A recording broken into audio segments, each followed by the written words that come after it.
miserable thing, and other times it goes easy.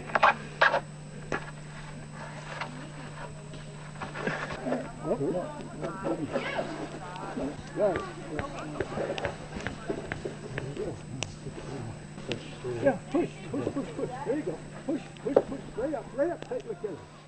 The idea behind the Kids Cultural Camp is many of our kids, Aboriginal kids, do the Bible camp kind of thing, and we wanted to do that but have it be a cultural component, because we believe and affirm the fact that Christ came to redeem all culture, and in so doing we need to check and look and explore the opportunities within our own Aboriginal culture, and so that is what Kids Cultural Camp is about.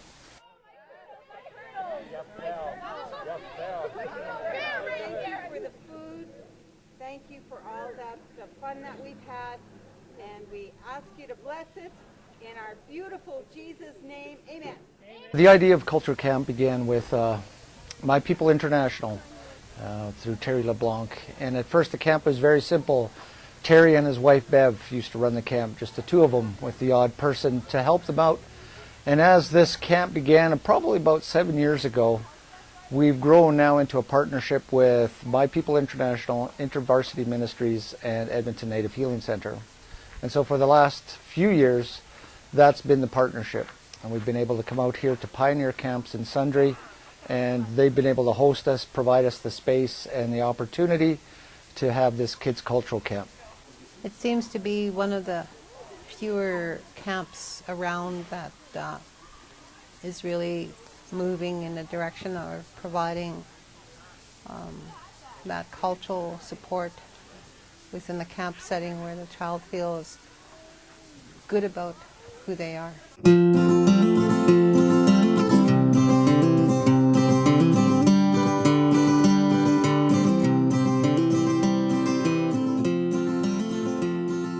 Some of the things I see in these young people here, I see at home where they don't really know who they are. It's almost like they're lost. They're in more ways than one. It's not just lost in identity, but lost in a sense of spiritual connection to creation. People who have no real sense of what it means to begin the day with the sun shining or the soft rain coming down, or giving thanks for water, giving thanks for the grass. You know, just that kind of a feeling where everything's taken for granted.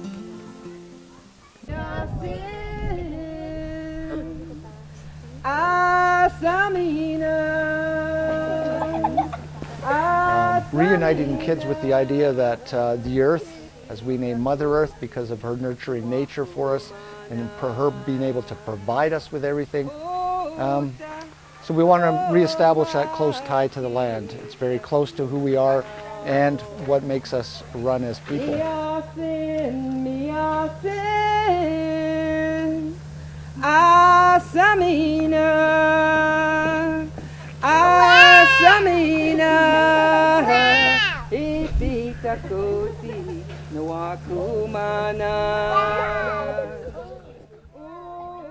We have some activities at camp that specifically help us develop that relationship, begin that faith journey.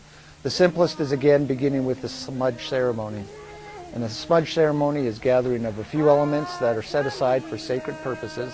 So we would be using sweetgrass, sage, tobacco. In the case of myself, I had some cedar. We may use diamond willow fungus.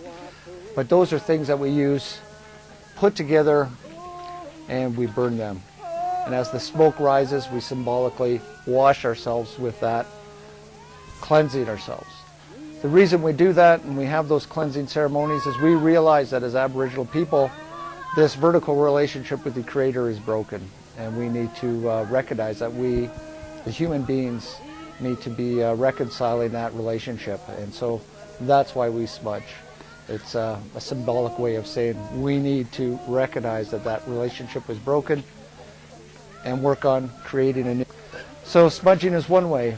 We also have a component where we do some drumming, and we take the kids out onto the land and we use the big powwow drum. And quite often in the past, this powwow drum, well, it still is, used to gather the people from far and wide because it could be heard for many miles over the open prairie.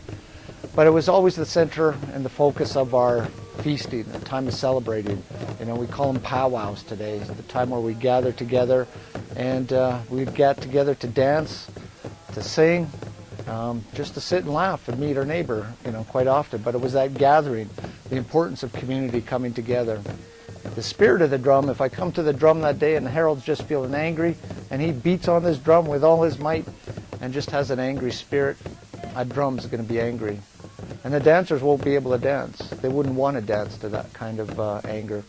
And so we need to bring that good and healthy spirit to the drum so that it can sound good, that the songs would be honoring to the Creator, and the dancers would be able to dance good. Because we believe that when we dance, traditionally a lot of our dances used to involve praying. Each footstep was another prayer for somebody in your community. But those were teachings that you would have been given to you as a young person when you got your dance regalia. And so the drum is very important to grounding us again, reminding us that we have a Creator and that His heartbeat is with us. And when we gather this way in community around the drum, it's a good thing and represents community in a good and healthy way. I think when we're working with children in the craft area, seeing how they can do and make things for themselves is one, where it's not prepared by somebody else and all they have to do is color it or whatever. You know, they get the stuff cut out for them, but then there are times when they're asked to do their own cutting, getting their own stuff. So it's learning to be, learning to feel confident, feeling of confidence in one's own ability and allowing for that to develop. The other thing that I saw happening is that kids were learning to accept each other. I don't know, it's really interesting to see the interaction and seeing some relationships develop between the children, and such a beautiful thing to see. Seeing the ones who have been here before being confident, being happy, being just happy to be here.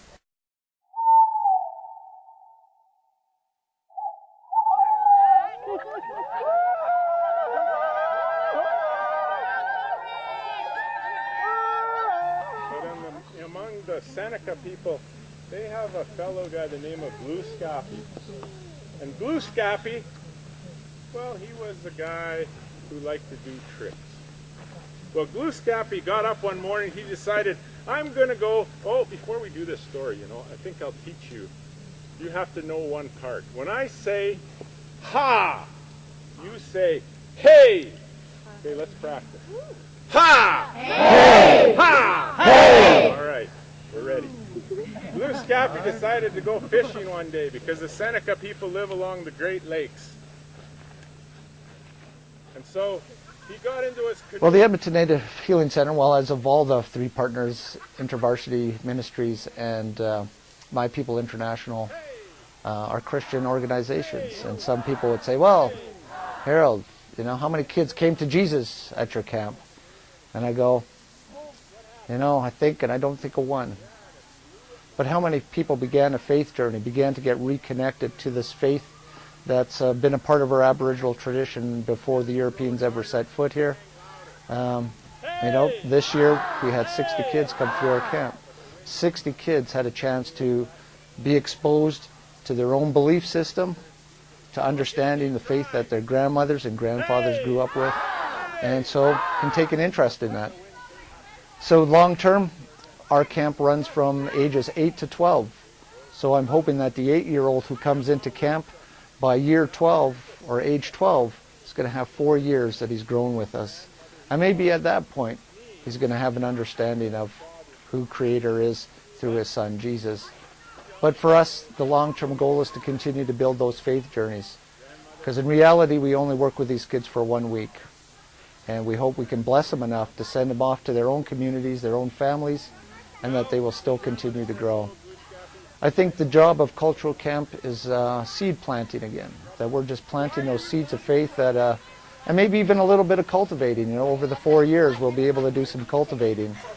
But for sure, at basic, we're seed planters, and we just hope to lay that foundation, and somebody else is going to have to help us in the watering and the harvesting. Guppy crawls down and he hauls the eagle up and he puts him back into his place, and he says, takes the rope off, he says, "There you go, uncle." And the eagle says, "Thank you, grandson." And that's a story about the wind eagle.